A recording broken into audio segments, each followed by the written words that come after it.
자, 이번엔 미국 증시 투자 전략 세워보는 시간입니다. 오늘은 도움 말씀에 타이건베스트 황윤석 대표와 함께합니다. 안녕하십니까? 안녕하십니까? 자, 지금 밤사이 불거진 게 이 트럼프 대통령과 연준의 갈등입니다. 약간 네. 시즌2 느낌도 있는데 네. 파월 의장이 이어서 이번엔 쿡 연준 이사를 계속 지목 중이거든요. 네. 트럼프 대통령 연준 장악 시도 계속되고 있지 않습니까? 네, 그렇습니다. 지금 모기지 서류 위조 혐의로 이제 리사 쿡 연준 이사를 해임 통보를 했어요. 그런데 이분의 임기가 2038년까지입니다. 네. 만약에 저라도 제소를 했을 거예요. 예. 그런데 이분이 역시 그 트럼프가 해임 권한이 없다. 그래서 임기 보장이 될 수밖에 없다. 그래서 법적 소송을 제기했습니다. 예. 그래서 연준 대변인도 마침 성명을 통해서요. 연준 이사는 정당한 사유가 있을 때만 해임을 할 수 있다. 최종 법원의 결정을 지켜보겠다. 이렇게 발언을 했습니다. 그러니까 지금 뭐 부동산 이슈 자체가 뭐 이게 해임까지 갈 문제는 아니다 이런 그렇게 반응인 거네요. 보고 있는 것 같습니다. 그래서 지금 만약에 이 해임이 이루어진다고 한다면 네. 미국 역사상 대통령이 연준 이사를 해고한 첫 번째 공식 사례가 되는 겁니다. 그래서 연준의 독립성 훼손 우려가 있고요. 이제 트럼프 대통령은 뭐라고 얘기했냐면 이제 연준 이사 과반수로 확보하게 되었다라고 얘기를 했고요.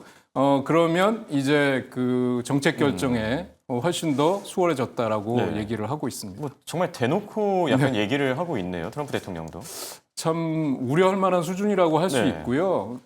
지금 아까도 그 방위산업체 지분 로키드 마틴 얘기도 로키드 나왔었죠. 마틴이죠. 그래서 한다는 얘기까지 나오고 또 인텔 한 얘기까지 나왔는데 자본주의 체제 하에서 국가가 기업을 소유한다. 네. 이게 참 이해가 안 되는 부분들도 있는 부분이거든요. 거죠. 그래서 이게 정말 독재가 정말 그 전횡과 독재가 이루어지고 있는데 참 우려를 금치 못한다고 말씀드릴 수 있겠습니다. 네. 관련 이슈들은 조금 더 지켜볼 필요가 있어 보이고요. 자, 그리고 도마 위에 오른 게 또 다른 게 있죠. 바로 관세랑 디지털세 관련 내용들입니다. 네. 디지털세도 그렇고 계속 잡음이 좀 나오는 것 같아요. 네, 지금 이 디지털세 같은 경우는 지금 사실 유럽 쪽에서 많이 유럽 쪽에서 나왔었죠. 많이 이루어진 거거든요. 사실은 EU가 대상인데 지금 미국의 빅테크 기업들에 대해서 디지털세를 부과했거든요. 그러니까 구글이나 아마존 같은 기업들에 대해서 디지털세를 부과한 거에 대해서 굉장히 비난을 했고요. 그러면서 중국 기업에는 면죄부를 주고 있다 이렇게 불만을 토로했습니다. 그래서 지금 EU가 디지털 시장법하고 디지털 서비스업법에 대해서 자체 규정 변경은 협상 대상이 아니다라고 못을 박았고요. 그래서 지금 트럼프는 또 2차적으로 이 디지털 서비스법 관계자에 대해서 미국에 들어오는 비자를 제한하는 직접적인 또 제재 방안도 검토하고 있다라고 보복 조치까지 생각을 하고 있고요. 캐나다는 또 미국의 이 압박으로 인해서 디지털세 시행 직전에 철회하는 양상을 보였지만 영국을 포함한 EU 국가는 그대로 여전히 유지하는 방향으로 가고 있다고 볼 수 있겠습니다. 네. 그리고 중국 쪽 이슈도 있지 않았습니까? 이 히토류 관련해서 어떤 내용 나왔죠? 네, 중국이 지금 히토류 수출을 제한하는 그 압박 조치에 대해서 트럼프 대통령은 뭐라고 얘기했냐면 미국은 항공기 부품이라는 더 강력한 협상 카드가 있다라고 얘기를 했고요. 그래서 히토류 수출을 통제할 경우에는 200% 관세를 부과하겠다 또 이렇게 얘기를 하고 있는 상태인데 지금은 또 해결된 상태다라고 얘기를 하고 있습니다. 그래서 수시로 말을 바꾸고 있어서 도대체 뭐가 진실인지 알기가 어려운 상황이고요. 그래서 또 가까운 시일 내에 시진핑 주석과 정상회담이 열릴 것이다. 또 이렇게 얘기를 하고 있습니다. 네. 히토류와 관련해서는 이 관련주들의 주가 흐름 어제도 이제 대표님께서 잠시 짚어주시긴 했는데 관련주들 체크해 볼 필요가 있겠고요.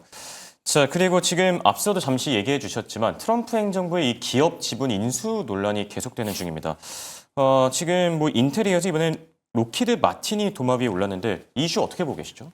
그러니까 지금 인텔 자체도 그 10% 지분을 인수한다는 거에 대해서 리스크 초래할 수 있다고 공식적으로 발표를 했어요. 그 이유가 뭐냐면 인텔이 주로 해외 고객이나 공급업체 또는 외국 정부의 부정적인 반응이 우려된다. 그러니까 미국의 국유 기업에 대해서 누가 투자를 하겠느냐 이거 생각해 보면 너무 확실하게 답이 나오는 얘기고요. 그렇죠. 또 두 번째 전체 매출의 76%가 해외에서 발생하고 있는 게 지금 인텔의 현실인데 트럼프 행정부의 무역 정책과 연동이 된다 그러면 이것 자체가 리스크라고 말씀드릴 그럴 수 수도 있잖아요. 있겠네요. 네, 그리고 정부의 지분 참여로 인해서 최대 4억 3,300만 주 정도 주식을 발행을 해야 되는데 이렇게 되면 기존 주주의 의결권이 축소가 되고 근데 주주 가치도 희석되는 우려가 있다라고 지적을 했고요.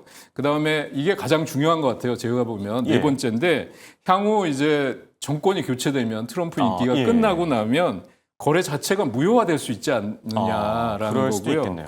또 각종 소송이나 정치적인 감시가 강화될 것으로 예상이 되는데 이거는 정말 벗어날 수 없는 리스크다 이렇게 지적을 했습니다. 그래서 이 트럼프 행정부의 지분 인수에 대해서 사실 로키드 마틴 같은 기업도 방산주이면서 국가 안보와 직결되고 있다라는 설명을 하고 있지만 사실상 이렇게 된다고 하면 자체적인 지분 매각이나 주주에 대한 의결권이라든지 이런 것들에 대해서 훼손하는 움직임들이 있기 때문에 우려가 있기 때문에 사실상 이거는 사회주의나처럼 공산주의에서 할 내용이지 자본주의가 지분을 국유한다는 건 사실 저는 여태까지 들어본 바가 없는 내용입니다. 그래서 많이 당황스럽죠. 연준인데 이제 기업까지 이제 장악하는 느낌이 들긴 해요. 지금 그렇습니다. 인텔에서 로키드 마틴까지 도마 위에 오른 상황인데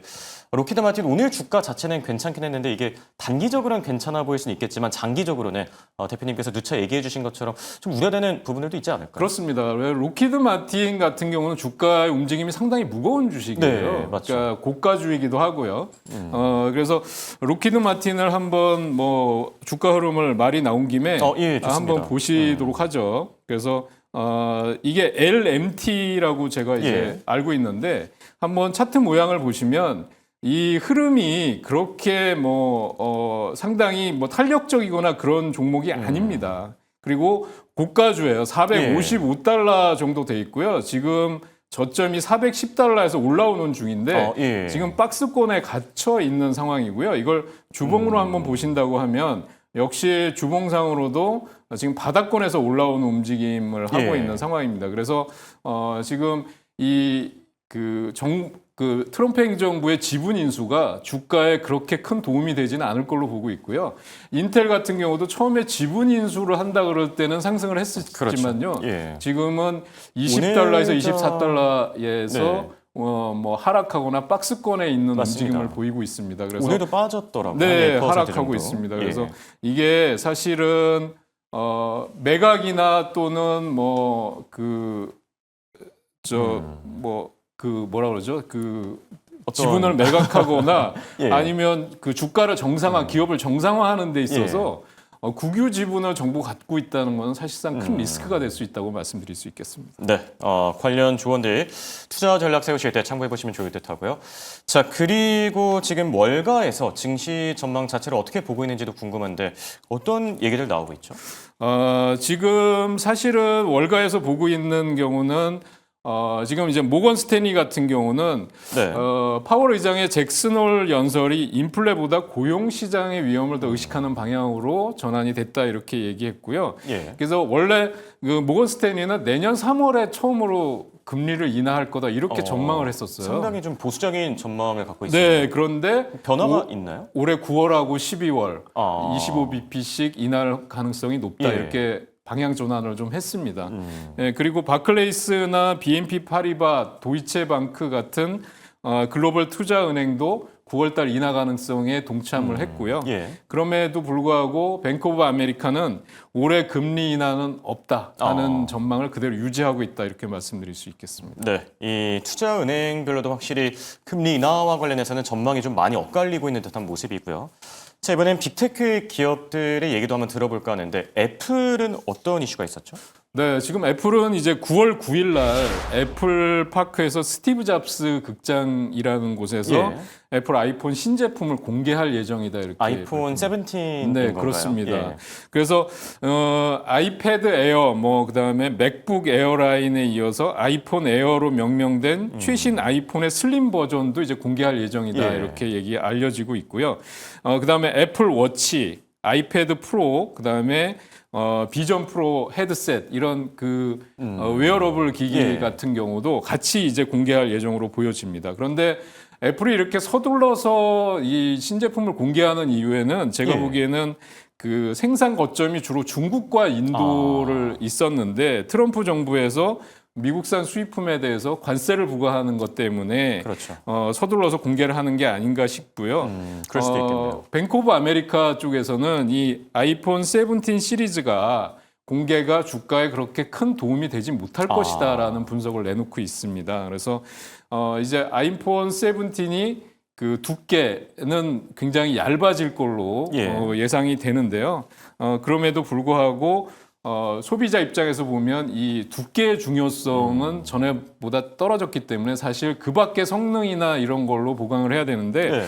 크게 기대할 게 없다 이런 분위기인 것 같아요. 예. 그래서 지금 그 올해 뭐 아이폰 판매량이 3분기에 2억 3,500만 대 정도로 예상을 하는데 컨센서스와 거의 비슷한 수준이다.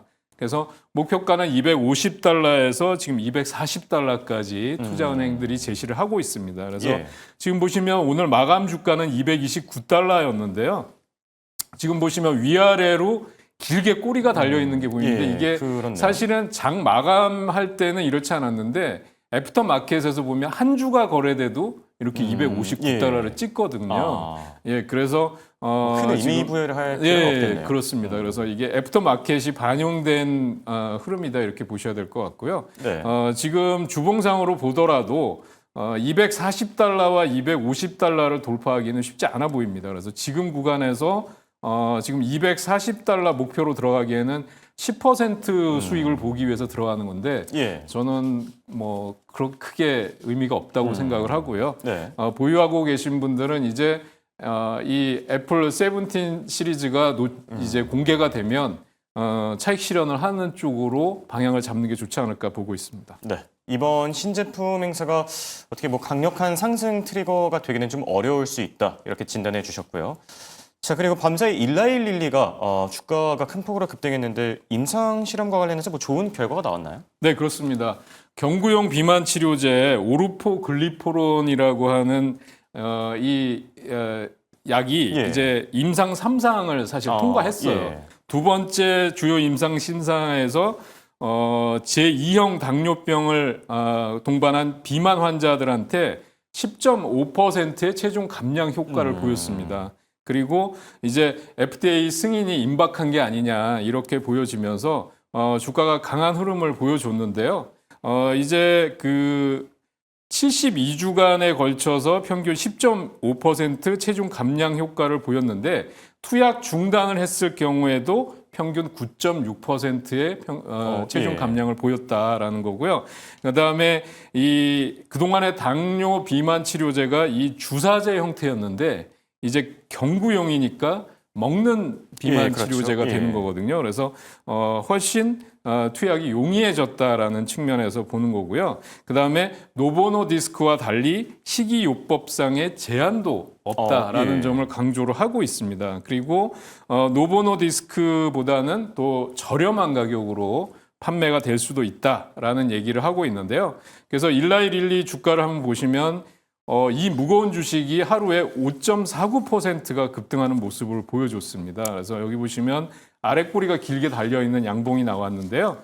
주봉상으로 한번 흐름을 보신다면 아직도 이제 800달러에서 900달러 선 부근에 네. 대량 이 저항선이 돌파가 쉽지 않은 상황이에요. 그래서 월봉으로 보신다 그러면 역시 이런 자리에 와 있기 때문에 단기적인 목표가는 한 900달러 선 정도가 아닐까라고 보고 있고요. 네. 아까 말이 나온 김에 이제 그 노보노디스크의 주가도 한번 보여드리면 상대적으로 이제 그 일라일리 대비해서 노보노디스크는 2% 하락으로 마감이 예. 됐습니다. 그래서 상대적으로 이 비만 치료제는 서로 재료가 나오면서 그렇죠. 아마 주가가 등락을 서로 엇갈리는 흐름을 보여줄 가능성이 높다고 말씀드릴 수 있겠습니다. 네, 이슈가 있을 때마다 확실히 반응하는 모습이고요. 자, 그리고 아이온큐에 대한 얘기도 짧게 들어보면 좋을 것 같은데 아이온큐는 어떤 이슈 있었죠? 주가가 네. 많이 올랐더라고요. AMD가 이제 IBM하고 차세대 양자 중심 슈퍼컴퓨팅 기술을 개발하기 위한 파트너십을 체결했다라는 뉴스가 예. 나왔습니다. 그래서 양자컴 관련주들이 일제히 급등을 했고요. 모건 스탠리가 또 6월 말 기준으로 아이온큐 주식 지분을 7.1%를 취득했는데 이게 한 1,860만 주 정도 된다고 합니다. 그래서 1분기 말에는 520만 주 정도 보유했는데 2분기 동안에 보유 지분이 3배 이상 증가했다라는 거고요. 또 아마존이 아이온큐 지분 3,670만 달러 분량을 인수했다라는 공개가 나오면서 지금 그동안 양자 컴퓨터 관련주들이 조정을 좀 많이 받았거든요. 그런데 다시 이 상승으로 방향을 잡고 있고 주봉상의 흐름을 한번 보신다 그러면 이제 사상 최고가가 54달러 정도 되는데 지금 투자은행 목표가가 55달러에서 60달러까지 상향 조정이 되고 있다는 점 때문에 저는 양자컴 관련주는 아이온큐 정도는 지금 저가 매수 한번 해볼 만하다 이렇게 말씀드릴 수 있을 것 같습니다. 좋습니다. 지금까지 도말씀의 황윤석 타이건베스트 대표와 함께했습니다. 감사합니다.